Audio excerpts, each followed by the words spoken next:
Shalom Jemaat yang dikasih Tuhan. Kembali kita berjumpa dalam RHS, Renungan Harian Sulung. Dan hari ini kita akan kembali bersama-sama disapa oleh Tuhan. Karena itu sebelum kita bersama-sama disapa sama Tuhan, kita minta Tuhan menyiapkan hati kita. Mari sama-sama kita berdoa. Tuhan, ini setiap kami, Tuhan tolong kami, mampukan kami, siapkan hati kami, pikiran kami. Biarlah sungguh ketika sebentar firman Tuhan dinyatakan, Tuhan berbicara sama kami bisa menerima bahkan menghidupi apa yang Tuhan nyatakan buat kami. Kasih Tuhan, saat ini kami siap untuk disapa, untuk diingatkan sendiri sama Tuhan. Dalam nama Tuhan Yesus kami berdoa. Amin. Bapak Ibu dikasih Tuhan, saya percaya setiap kita pasti pernah mengalami fenomena salah sasaran, salah target gitu ya, salah sangka dan salah-salah yang lain gitu ya. Contoh yang paling sederhana yang sering saya alami gitu ya. Saya pesan makanan gitu ya, pesan makanan online. Kemudian harusnya itu dikirim ke Sulung Tengah Bapak Ibu.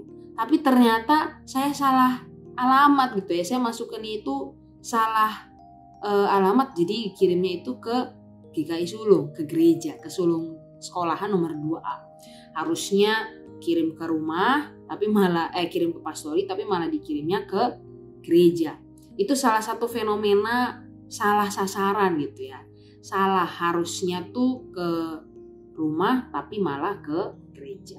Dan masih banyak fenomena-fenomena yang lain Bapak Ibu, yang saya percaya Bapak Ibu punya kisahnya sendiri-sendiri ya. Salah sasaran, salah maksud, salah target, dan salah-salah yang lain.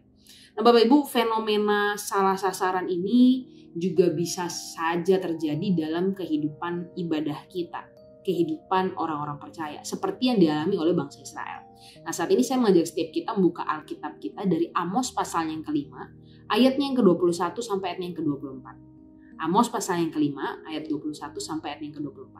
Kalau Bapak Ibu sudah menemukannya, saya akan membacakannya untuk kita semua. Amos pasal yang kelima ayat 21 sampai ayat yang ke-24. Demikian firman Tuhan. Aku membenci, aku menghinakan perayaanmu dan aku tidak senang kepada perkumpulan rayamu. Sungguh, apabila kamu mempersembahkan kepadaku korban-korban bakaran dan korban-korban sajianmu, aku tidak suka. Dan korban keselamatanmu berupa ternak yang tambun, aku tidak mau pandang. Jauhkanlah daripadaku keramaian nyanyian-nyanyianmu. Lagu gambusmu tidak mau aku dengar. Tetapi biarlah keadilan bergulung-gulung seperti air dan kebenaran seperti sungai yang selalu mengalir. Sedemikian jauh bacaan firman Tuhan Bapak Ibu. Bapak Ibu, ini adalah salah satu ayat yang menurut saya cukup keras dinyatakan oleh Tuhan kepada umatnya, kepada bangsa Israel. Kalau kita lihat Bapak Ibu, waktu itu dalam konteksnya ketika Nabi Amos ini hadir, bangsa Israel adalah bangsa yang saat itu sudah cukup mapan dan cukup sejahtera gitu ya. Mereka bahkan setiap hari gitu ya, di sini saya catat mereka rajin beribadah di Betel. Setiap minggu mereka pasti perayaan. Mereka bawa banyak sekali korban persembahan buat Tuhan. Tapi yang menarik dan yang aneh sebenarnya, kenapa di part ini gitu ya, Allah tuh terang-terang bilang, aku gak suka semuanya, aku benci, aku gak mau dengar, aku gak mau pandang, aku gak suka gitu ya, korban bakaranmu pun aku gak mau lihat, aku gak mau pandang. Ini berarti ada sesuatu yang aneh Bapak Ibu. Padahal saya yakin ketika bangsa Israel itu mapan, pasti mereka juga akan kasih persembahan yang bukan kaleng-kaleng gitu ya, bukan yang sembarangan. Saya rasa mereka juga mempersiapkan dengan sangat baik. Pertanyaan, kenapa sampai Allah marah sedemikian besar seperti itu Bapak Ibu?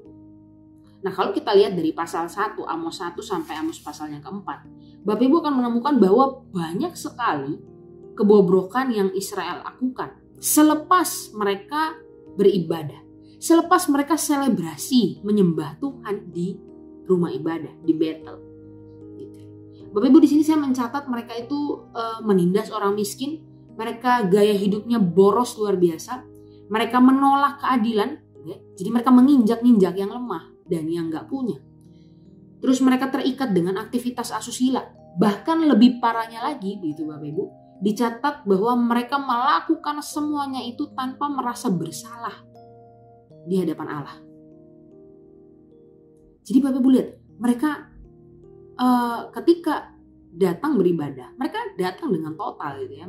Saya bayangin mereka angkat tangan, mereka memuji Tuhan, mereka nyanyi gitu ya, mereka kasih persembahan yang baik. Tapi selepas dari situ, kehidupan mereka bobrok habis-habisan.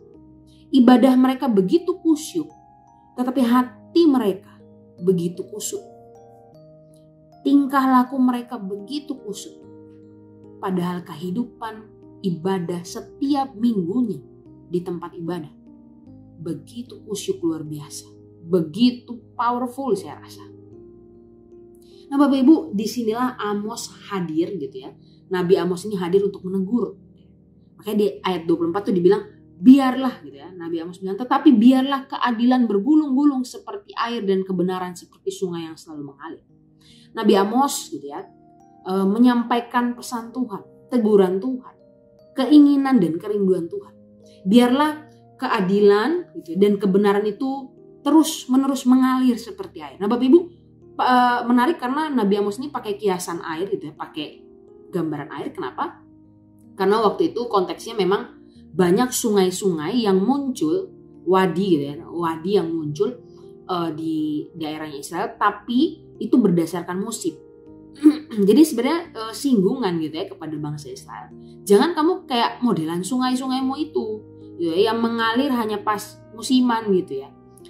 Sebenarnya kehidupanmu setiap hari, keadilanmu, kebenaranmu, hidup benar di hadapan Tuhan setiap hari itu harusnya terus-menerus dilakukan. Bukan musiman, bukan sometimes gitu ya, bukan kadang-kadang, tapi setiap hari gitu ya, harus terus-menerus mengalir. Seperti air, seperti sungai yang terus-menerus mengalir, yang gak pernah berhenti mengalir, yang selalu ada. Nah inilah poin yang ingin Tuhan nyatakan gitu ya, bahwa Tuhan pengen kehidupan bangsa Israel yang benar, kehidupan yang memegang dan menjunjung tinggi keadilan itu terus-menerus dihidupi. Bukan hanya ketika mereka mau pengen sesuatu, mereka hidup benar.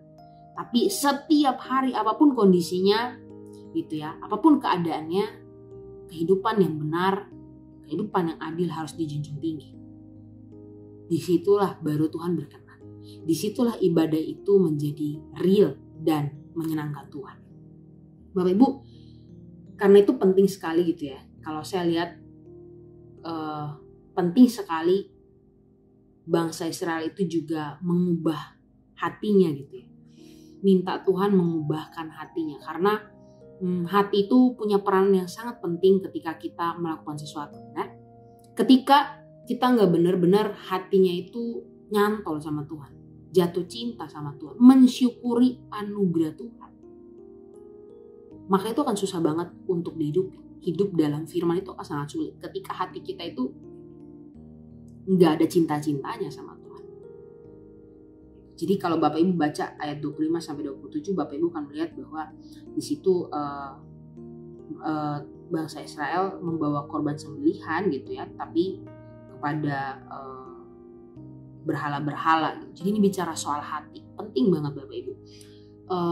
Kalau semuanya dilakukan pakai hati, pasti beda gitu. Itu yang saya catat di sini gitu. Hatinya harus falling in love sama Tuhan, baru bisa.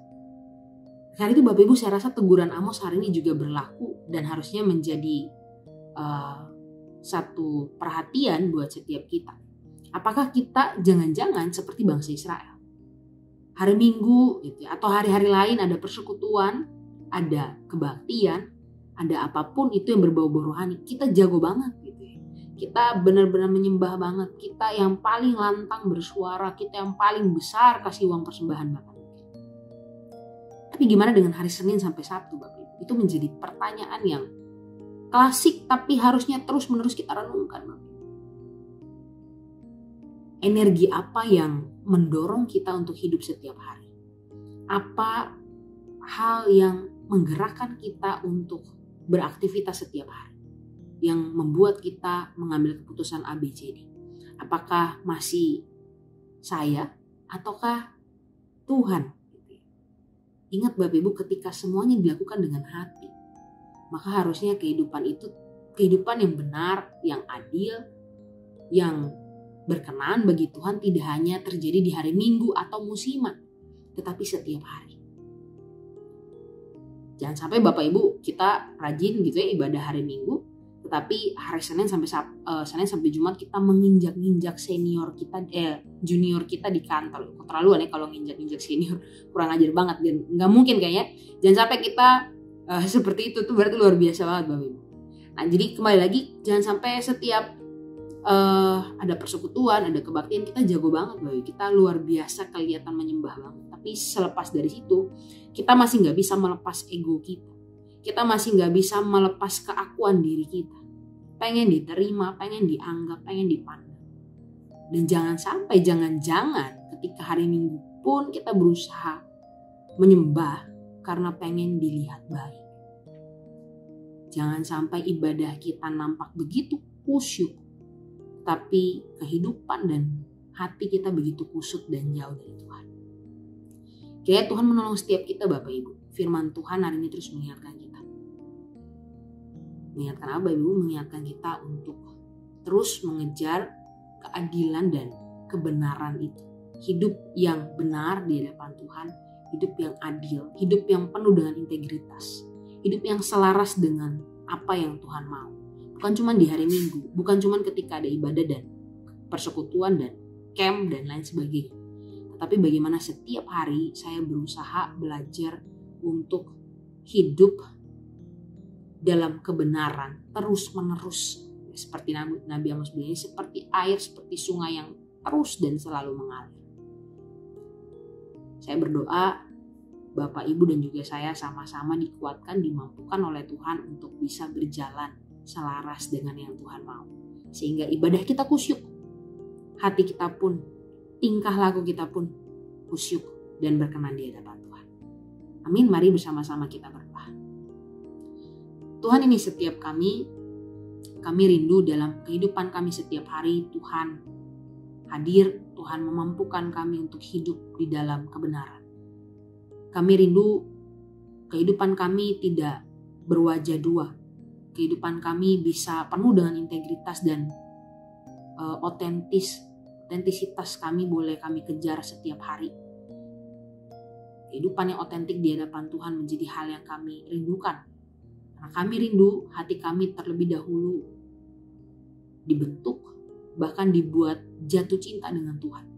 Sehingga setiap hari kami boleh perlahan-lahan terus mengupgrade diri kami, hidup semakin hari semakin selaras dengan yang Tuhan mau. Tuhan, jangan sampai kami jatuh, jangan sampai kami jatuh terlalu dalam. Kami rindu Tuhan menyadarkan kami setiap hari. Dan biarlah di situ kehidupan kami sebagai anak Tuhan boleh semakin hari semakin menyukakan hati Tuhan. Terima kasih Tuhan, ini doa kami. Tuhan yang boleh mampukan setiap kami.